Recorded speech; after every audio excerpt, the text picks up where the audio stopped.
Hey everyone, Face here with you with my first construction update for my Perfect Grade Astray red frame. I haven't been able to get as much done as I've wanted. I was very busy yesterday. I had to go out of town for the day, do a favor for my dad, so I wasn't able to get any more work done on it, but I do have one completed leg. And one mostly completed foot. I'm about to get started on the second leg, which will be the left leg, in a few moments, and I'll take some video of the assembly process. But first off, I just want to show off the design of the completed leg. You can see it's about 10 inches tall. Here, I've got a measuring tape right here. Let's just see. It is just over 7.5 inches tall. So I kind of exaggerated. I thought it was 10. But anyway, I'm Canadian. I measure in centimeters. Sue me. It's fully posable, so it has two completely separate joints to function the knee. So there's the oh, there goes the kneecap. I'm still getting the hang of this thing. Anyway, like most perfect grades, it has multiple knee joints, like I said, in order to completely articulate the knee back on itself. See, there is the lower knee joint, and that is the upper knee joint. And if you look closely at the armor panel on the hip, you can see... Damn, that kneecap! I'm just going to leave that off until I finish with this, but you can see that the panel actually shifts relative to the leg. You may not be able to see it in the video, but I'll demonstrate more clearly when I get the frame for the second leg built. You might be able to tell a little bit more clearly, but it's a very neat little design feature that I very much appreciate. In addition, there are more moving armor panels on the lower leg. As you move the hip, you can see there's, I don't know if you can make it out in the video here, but some of the panels right here and on the shin and on the back of the calf shift as the ankle moves. So it makes it look a little bit more dynamic and realistic. Has some chrome pistons in the ankle, knee or foot is fully posable. As I said, the leg can bend back completely on itself, and hopefully I'll be able to make it do that a little more frequently without popping the kneecap off all the time, because I certainly don't want to glue it, because that defeats the entire purpose of a snap-together kit, and if I ever want to paint it, then I'd really be screwed. It has some more other shifting armor panels on the back of the leg there. You can see that kind of tends to retract and shift this little white bit here. And hey, look, the kneecap didn't come off. Look at that. Amazing. So like I said, I'm just about to get started on leg number 2. The legs do in fact use one piece of die-cast metal. I don't know if this is molded in red or if it's painted. I'm going to assume that it's painted. Because, I mean, that only makes sense. In fact, why would it be molded in red? It's metal. It's 8 o'clock in the morning. I just woke up. I'm tired. Sue me. Anyway, so just looking over the various runners of parts that'll be used. There's various, there's I think 11 different runners, including 2 different runners of polycaps and 1 runner of chrome to build this thing. So yeah, the first leg took me about 90 minutes, including the foot. The second leg should probably take me about half that time, because first one always takes longer because you never really know what you're looking for, and then you know how it all goes together. But so yeah, so I'll have some more updates on that after the cut. So in my last segment, I said I would show a little more clearly how the armor panels in the leg are able to shift as the knee bends.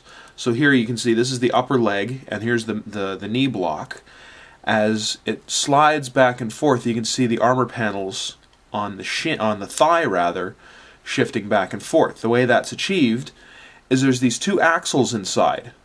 The panel on the front side of the hip connects directly to the knee block, and as it shifts, the axles which pass through the legs are able to articulate the external armor panels. It's really quite an ingenious little design. It's very well executed, and it really gives the mobile suit, the model, a nice degree of realism.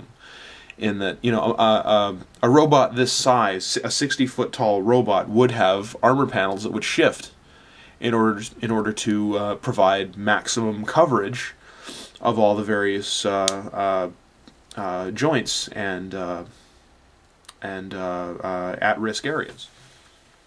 And there is the finished frame for the upper leg.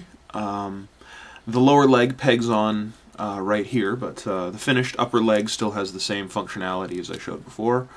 You can see there's a chrome cylinder mounted in there. It doesn't really serve a purpose, it's just decorative. But also you can see as the lower leg, or the lower knee joint articulates, that's where the knee armor that was kept popping off in the last video, or the last segment, kept coming off from. It is designed also to articulate and provide maximum coverage, except not by doing that. That was my fault, actually. It's not a design flaw. I just tried to hyperextend it a bit too far and it just popped loose. But yeah, so it's designed to articulate and provide maximum armor coverage of the joint at all times. So here is the completed lower leg frame. Similar to the upper leg, it has various axles and linkages that allow shifting armor parts. You can see this is the ankle assembly, has a linkage that runs up to this axle here. So it'll articulate, but it doesn't have the various additional detail parts that will actually connect these two. Or also these two little spurs on either side will connect up with another axle at the top of the leg right here, which will shift from side to side as the ankle tilts from side to side. But those are additional detail parts. I wanted to show the leg naked. But you can see here, these are the detail parts that I was just talking about on the side, that as you shift the ankle from side to side will actually move up and down. As well as this little bit in the front, which if you shift the ankle forward and back, will and there we have it, 2 completed legs. This is the one I just finished, so you'll probably see the little linkage pop off here as I articulate it, but well, maybe not. So yeah, they're essentially identical, but you know, I mean, a slight difference in the upper leg armor to allow one to mount to the left side and one to the right, obviously.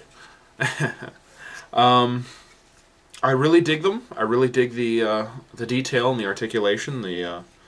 I mean, I've always loved the design of the Astrays to begin with, so having these in perfect grade with this level of detail is just top notch. I mean, I couldn't be happier. So yeah, now that those are out of the way, let's see what is next in the order of instructions. It is the lower torso, so I'll probably assemble that later today and move on from there after that. After the but yeah, after the lower body, the hips, etc., is the upper torso, and then it starts to go all over the place. After you finish the torso, I mean, you do the head, but then you do the weapons for some reason, and then after the weapons are done, then you finally do the arms. I don't know. I never really understood why Bandai does things this way, so I'm gonna kind of ignore their recommended order of assembly and just finish the suit first and then do the weapons. Because you know, having a mobile suit with no arms but weapons, well, it's just kind of silly. But yeah, so anyway, I'm gonna, like I said, I'm gonna do the lower body in a little bit, so stay tuned.